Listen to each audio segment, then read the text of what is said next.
A spooky October to everyone watching this video. Welcome everybody. My name is Poison Ducky and this is going to be another Total War Warhammer 2 replay. It's going to have a little delay in the load here even though it's full. But let me give you guys a hint. When I say spooky, I mean Undead faction spooky. This is a 3v3 if you guys have not noticed. We have the Undead spookses of the Tomb King. So we've got desert spooks, we've got sea spooks with the vampire coast, and we've got just the normal spooky, scary skeletons of the vampire counts. You can't go wrong with all this spooky. Now, for the sake of time, I'm going to go over the armies in a very general matter and tell you what the game plan of each of our armies. So the spooky side army's game plan is to stall with tons and tons of spooky zombies and skeletons while shooting them down using something called Queen Bess. Queen Bess is going to deal a lot of damage with no real surprise there. We've got cannons, we've got mortars, we've got necrofix colossi with Count Noculus at the helm to deal all the range damage we need with a bunch of gunnery mobs and the such. Now, me playing as the vampire counts, what's the best way to delay them? Well, zombie pirate gunnery mobs, well, deckhand mobs, not gunnery mobs, and just normal zombies. Zombies like the Tithe, units that have physical resistance, take forever to kill. So we've got the damage, the ranged power of the vampire coast. We've got the stalling power of the Grave Guard, the skeleton warriors, and the spooky, scary weapons. Now, what leader could I bring that could possibly support the stall grouping range tactics that I will be using? And that's going to be none other than Helman Gorst, the meme himself, I'm a regenerating little corpse cart thing majig that gets shot down within seconds because I'm a very fantastic lord, right?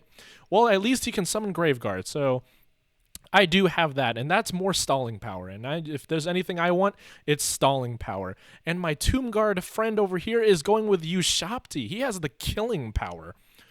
Ushapti are very powerful units when they're intermixed with friendly infantry, no matter how terrible the infantry are, and that includes zombies. So, really powerful build. He did bring some other Ushapti with great bows, some Nekahara horsemen, and some archers as well, along with a Hyro Titan. So we've got fun stuff, and he brought, oh my god, it's the old man himself, Grand Hierophant Ketep. And the last little thing is, I do have a lot of stalling power. Maybe I have 3 corpse carts. I was going full corpse cart. One of them is just a normal corpse cart, which does almost nothing. But it draws fire, which is quite nice. So 3 corpse carts, 2 with unholy lodestones, and 1 is just the normal corpse cart that just, buffs cheap infantry with a little bit of extra melee attack and defense, and 2 of my specially chosen Terrorgeist as the anti-large specialists, armor-piercing, death shrieks. They deal a lot of damage, and they can be regenerative with the power of Helman Gorst. So we've got the spooky team, and how will our opponents counteract the spook? Well, they've got lizardmen, they've got the greenskins, and they've got the Empire. They have a pretty big team. They have a really wide front line, with the lizardmen actually going with a very, very, very, and I mean very wide formation in terms of army. That's a lot of Feral Cold Ones. Feral Cold Ones not very good, but they are cheap. Feral Bastillodons, really cheap for the large lizards, and skinks. A whole load of skinks, including skink skirmishers, skink skirmisher, skink skirmisher. We have a lot of skirmish power. Goblin wolf riders with archers, skink skirmishers. So they have some projectiles on their sides. And of course, you can't go a 3v3 without the power of some good old artillery. We do have the Sunmaker and a Goblin Doom Diver catapult, and lots of skink leadership over on the lizardmen with good old, let's see, Azag in the air, and a core of a warrior priest, archlector, and jade wizard for the Empire. Of course, can't go wrong with demigryphs with halberds, and of course, you can't go. Look at this. It's the Shredder of Lustria. This is going to be an interesting 3v3 to say the least. Lots of power in terms of very small units like the demigryphs and the Lustria, and they have ranged capabilities with the Doom Diver catapult, but how will they churn through the armies and armies of undead that we have. The first shot coming from Queen Bess. Where will it land? I think he's targeting the Black Orcs, which is a great choice. Dealing catastrophic damage to Black Orcs, being that's the strongest infantry unit they have. And Doomdiver catapults along with the Sunmaker making contact with our zombies. We don't call it Warhammer for nothing. Only Warhammer has giant explosions against zombies and giant reptile monsters, Jurassic Parking it around. Now a very powerful flank coming around from my Lizardman opponent, coming onto the left. Try to get a nice touch into the back line archers and gunnery mobs, and the enemy's priority is actually going to stop Queen Bess, as Queen Bess can rack a lot of value over a small amount of time. I'm going to send over my Corpse Cart, because Corpse Carts are crucial in this matchup, and 2 of my Terror Guys, which is probably the more dangerous unit, to stop the large units of the Bastillodons. Now that's an amazing matchup for the Terror Guys. Terror Guys are anti-large and armor-piercing, so yeah, Bastillodons won't last very long. And with that, the front line engagement is going to start. I'm moving up my zombies to deal with the Spearmen. Now, Spearmen will beat the zombies, and especially Sigmar's sons, but they will take a long time. Spearmen don't have the best melee attack, and it's definitely going to show with this combat. I'm going to slow them down. I'm going to buff my zombies and my Graveguard. My Graveguard is acting as a secondary line. Don't want them to get too tired, and this right flank is in danger. It's the Orc Boy Biggins and the Shredder of Lustria versus a few bony boys. Probably won't go too well. He's going to outmaneuver, find a gap in the lines, and rear charge my Graveguard, which is a very fantastic play by my opponent. But the power of Count Noctilus and the Necrofix Colossi just being mobile cannons, dealing so much damage, if they can't reach our gunpowder, they're going to lose. Over here on the left flank, we do have the Terror Guys doing very well, terror routing most of the units, most of the skinks, the skirmishers, any sort of backline pressure, and the Cold One Riders actually doing really well. You know, they make it to the back line, but we make a comeback with the zombie pirate hands with pole arms, and we get them stuck in Ushapti. So the combat stats of the Pharaoh Cold Ones not going to do very well because they rampage, they get fired upon, and they will quickly rout. Now the Sunmaker still doing an immense amount of damage to all the zombies because it's essentially built to kill zombies. Slow, immobile units that have very low armor. The Sunmaker is a fantastic unit for that. But I am holding the line with the zombies that I hold dear. My skeletons are going to kill these Sigmar's sons, even though they're unbreakable. And that's the power of the Vampire Counts. Vampire Counts are so good at holding lines and making your opponent tired that if you have a 2v2 or a 3v3 kind of matchup where your opponent can bring ranged units, I think it's probably one of the most powerful combinations. I can think of Skaven with Vampire Counts is probably a devastating combination. Maybe Dwarves and Vampire Counts, but any sort of range-focused faction combined with the Vampire Counts' holding power is devastating. Now the Corpse Carts are going to be walking around and healing everybody.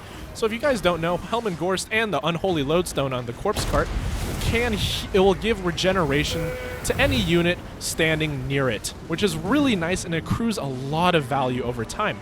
Mainly because the Toon Kings don't really have a form of regeneration except for a passive with one of their the lore of Nekahara. So the ability to heal all their units, look at these zombie pirate gunnery mob. If you look here, they're regenerating. You get so much value by just having a Corpse Cart untouched that it's completely actually useful in this kind of matchup. Now the Queen Bess actually out of ammunition with 202 kills. I think it's got its value over here. We do have the Necrofix Colossi just shooting down range as my skeletons hold the line. Look at these skeleton spearmen dealing against the Orc Boy Biggins. Like, if there was one unit that I wanted to be fighting the Orc Boy Biggins, it would be skeletons with spears. It's actually maybe the halberds on the Vampire coastline, but these units will definitely get the job done. It's a great matchup for the skeletons. A spooky day indeed, as all the units just get terrified and feared of the Graveguard. my skeletons will deal the damage. But here comes an issue, and that is the Shredder of Lustria charging into my infantry units, and I don't have any sort of anti-large infantry that can deal with them. That's armor piercing, that is. So my big bet here is to range down the Shredder of Lustria using my friendly Count Noctilus, and I do have some Death Shrieks left from my Terrorgeist. Terrorgeist here, 22 kills over here, 9 kills, but they deal a lot of HP damage when in combat. I see my opponent is going to get a Demigryph charge into this very, very weak Necrofix Colossus, and I have come to support. It's going to be a Death Blob, giant explosions of magic coming in, and buffs galore as my Terrorgeist and the Necrofix Colossi will be combating these Demigryph Knights with halberds. A bad matchup overall for me, but guess what? We've got zombie support incoming. Zombies indeed, as they get exploded by magical holy fire, but zombies coming in and shooting in to these Demigryph Knights that are buffed to all hell. More magical explosions. Look at this. Now, you'd think I would be losing terribly, and I am taking some HP damage, but remember, psychological damage is probably the most powerful tool that the vampire accounts and undead factions have in general, and they begin to terrify. I get a terror route going off. There goes the Jade Wizard. We got Gunnery mobs into these, and they are going to fall back because they took a lot of damage on those Demigryph Knights, and they're going to need some healing. Now, we also being vampires, I'm just going to use an Invocation in the Heck, heal up my Terrorgeist, and deal with this Feral Manticore before it can deal any backline pressure against the dastardly and powerful Necrofix Colossi. Now, look at this Necrofix. So much damage taken, but he's going to walk near one of my corpse carts and will be just fine. Now, I want to state something here. This 3v3 was not planned. I'm playing with complete strangers, and it's just... It's so cool. Like, I went up to Quick Battle, was like, oh, okay, let's play together, and I chose the vampire accounts, and the rest of my teammates is like, all right, we're going Spooktown. It was very, very fun indeed. I get some Death Shrieks off the Shredder of Lustria, and it's already down to about 60% health, which is really nice, considering the only healing my opponent has is the Jade Wizard. And I believe his Winds of Magic has to be low at this point. I'm not sure what kind of spell was going off here, but it was canceled, and all of the ammunition and generally most of the Lizardman forces, with the exception of the Shredder of Lustria, is offline. Now, I just found it so interesting that my Lizardman opponent went with such a skink heavy, like, look at this. That's a Red Crested Skink Chief, that's a Skink Chief, and then that's just a Skink Priest. So that's just a skink squad, right? It's like having a Gobbo squad almost. Now, the projectiles of my opponents are not too... It's not worth being afraid of at the moment, mainly because they're just Huntsmen. And Huntsmen, while they do have the anti-large bonus, it's really easy to dodge projectiles in this game, especially with fast-moving units like the Terrorgeist. They are focusing their fire onto more important units that can hit, and units that are very dangerous, such as the Black Spot, but a little healing can change that no problem. We can see that the balance of power is in our favor, and below the hill line charges the mighty forces of the Undead. How often do you get to see zombies with halberds moving alongside a Hyro Titan? Moving alongside the Legion of Pohawk. All with a Terrorgeist and a Corpse Cart pushing forward. Now look at this. Just Ushabti with great bows, a Corpse Cart. Look, you don't see this. I was so happy. I was really, really happy when I saw this game through and how spooky it really was.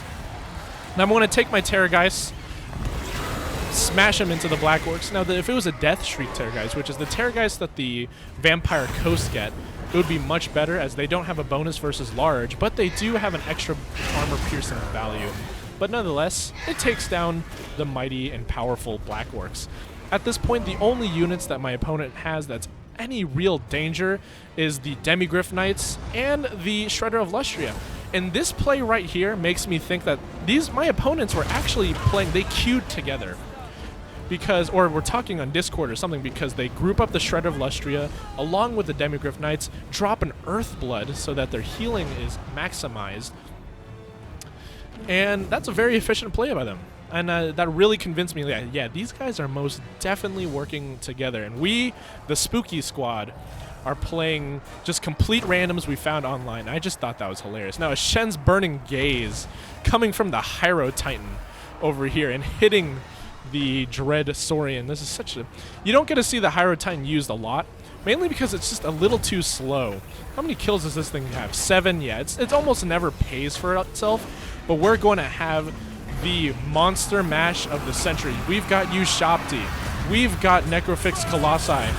Helman Gorst himself comes into the battlefield and summons a unit of Graveguard. So we've got infantry to muck them up.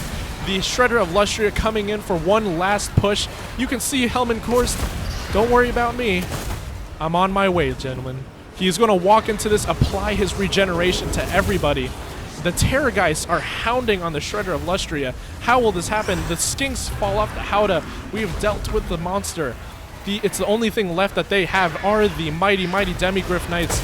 My opponent is going to send all his leadership to fight Helman Gorst. Helman Gorst doesn't give a damn. His corpse cart cannot give any cares to this kind of fight.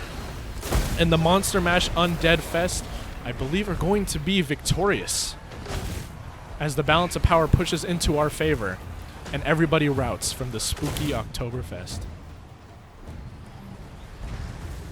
And there you go. It's a Pyrrhic victory indeed. But we won the moral high ground as we were spooky. Now, great battle. Thanks for the Brim Reaper, not the Grim Reaper, and Berserk right here. Look at these, look how many Ushapti he brought. He must have seen, we were looking at each other's armies compositions while we were building them, and he must have seen the obscene amount of infantry that I brought into this matchup and said, hey, do you know what goes well with infantry? Ushapti. And he just brought 5 of them along with a Hyro Titan, and just, it's so cool. And the ranged firepower of the zombie pirates, just doing 260, 120, 132 with a mortar. Completely forgot there was a mortar, but dealing so much damage over here. I lost almost everything. I had 4 units left. I came with 165. I lost 161. 4 units remaining. 1 was Helman Gorst, 1 was a Corpse Guard, and 2 of them were Terrorgeists. I lost every single infantry unit in that battle, and that's a job well done for the vampire counts, in my opinion. So yeah, thanks guys for watching. Hope you liked the little October spooky themed video. So leave a like if you liked it and subscribe if you want more. I'll catch you guys later.